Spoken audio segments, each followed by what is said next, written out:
coa miña queridísima escritora María Xosé Queizán. Tú non sabes o que me gusta a mí entrevistarte. A última vez foi no liceo, María Xosé, acordas? Sí.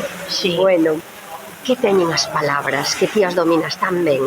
Bueno, non sei, as palabras son independentes, están aí para todo o mundo e cada quen as busca e as encontra as propias palabras seguramente.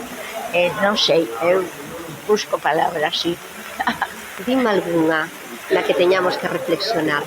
Ui, Soltas, así, como A se ver. foran de vento, follas do vento, A ver. en pleno outono. en pleno outono, pois mira, as follas está ben. Le fei morte, as follas mortas, son índice do outono e son preciosas. E cruxen, que é unha palabra tamén moi bonita, cruxen cando se pixan. E iso é da sensación outonal, sí. Outono é unha preciosa palabra tamén, Sí. E bueno, que sei eu, palabras... Poñemos algún verbo, María Xosé? Algún Verbo así que nos A ver. axude? Querer, por exemplo, é un verbo que está moi ben, Moi ben. que nos une bastante, Sí. a xente que nos queremos.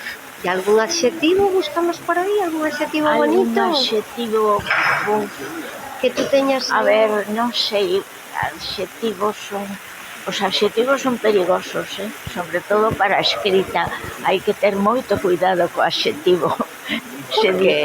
Porque pode falsear o adxetivo. Bueno, é adxetivo, xa o di a propia palabra, non? Sí. Entón é perigoso na escrita o adxetivo. Condiciona moito, que Sí, sinto autor, é o mellor, preferible como... non usar moitos adxetivos cando se escribe.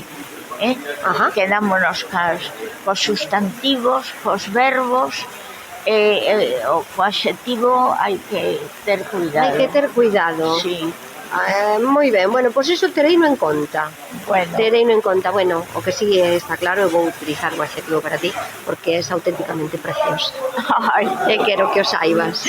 No, mira, a verdade, creo que si falas o mellor de que son agradable ou garimosa ou lista ou calquera outra cousa, pois vale, pero preciosa, Pois para mí sí. xa non.